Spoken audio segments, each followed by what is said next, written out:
আসসালামু আলাইকুম এভরিওয়ান, কি অবস্থা সবার? আশা করি সবাই ভালো আছেন। আলহামদুলিল্লাহ আমি অনেক ভালো আছি। আমার স্বাদের অনুষ্ঠানে কি করা হয়েছিল আমার শ্বশুরবাড়িতে তাই নিয়ে থাকছে আজকের ব্লগটি। আর এই ব্লগটি আমার স্বাদের অনুষ্ঠানের একদিন আগের, যেহেতু এর পরদিনই বাসায় অনেক মানুষ দাওয়াতি ছিল আর অনেক মেহমান আসবে, তাই বাসায় প্রচুর কাজ ছিল। তার জন্য সবাইকে সকালে নাস্তা হিসেবে এই বেকারির ব্রেডটাই দেওয়া হয়েছিল, কেননা অন্য কিছু করার সময় পায়নি। আর এই ব্রেডটা সবারই মোটামুটি পছন্দ। আমি এটার সাথে একটা চা খেয়েছিলাম, বাস এইটুকুই। দেন নাস্তা খেতে দেখি বাজার থেকে মুরগি পাঠানো দেওয়া হয়েছে। আর এগুলো সব দাদি এখন কুটে কাটে একদম ফ্রেশ করে রেখে দিবে, যাতে করে রাত্রের মধ্যে এগুলো ভেজে রেডি করে রাখা হয়। আর এর ফাঁকি বাসার যত হাবিজাবি ময়লা আবর্জনা আছে সব পরিষ্কার করানো হচ্ছিল। তারপর এর মাঝখানে আবার আমাদের বাসা থেকে দুধ পাঠানো হয়েছিল, মাছ পাঠানো হয়েছিল। এটা নিয়ম যে এভাবে নিতে হলে নাকি দুধ মাছ পাঠাইতে হয়। আমার শেয়ারজিদি বেলাও তাই করা হয়েছিল, তো এবারও সেম।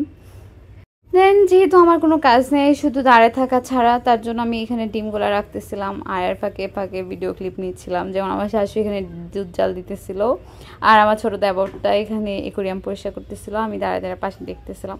যেহেতু কোনো কাজ ছিল না, তার জন্য ফ্রিজ খুলে দেখে এই আঙ্গুরগুলো ছিল আর আঙ্গুরগুলো অনেক টক, খেতে পারতেছিলাম না। তার জন্য আঙ্গুরগুলোর সাথে একটু লবণ আর মরিচ মাখে খেয়েছিলাম। তখন প্রায় দুপুর হয়ে গেছিলো। আর দুপুরে খাবার দাবার শেষ করতেই দেখি যে দুধ জাল করা প্রায় শেষ।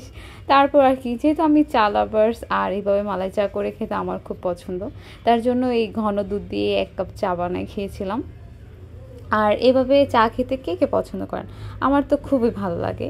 আমার চা বানানো শেষ না হতেই প্রচুর বৃষ্টি চলে আসছিল আর আমি খুব এনজয় করে চাটা খেয়েছিলাম।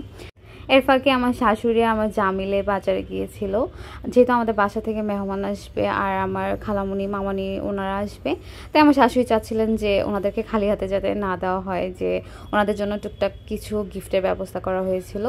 তো এইগুলাই আনছিল আর আমাকে দেখাচ্ছিল যে আমার পছন্দ হয় কিনা। আমার জন্য আনা হয়েছিল। তো এখানে অনেকগুলো 3 পিস ছিল, তা আমি তাই দেখতেছিলাম যে কেমন হয়েছে, সুন্দর কিনা, কাকে কোনটা দিব।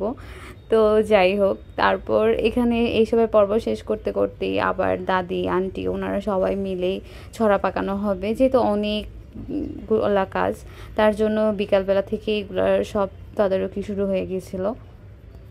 আর এর মধ্যে দেখেন আমার পাশে ছোট্ট পাখিটা, ও যা এনজয় করছে। এটা আমার ভাসুরের ছেলে।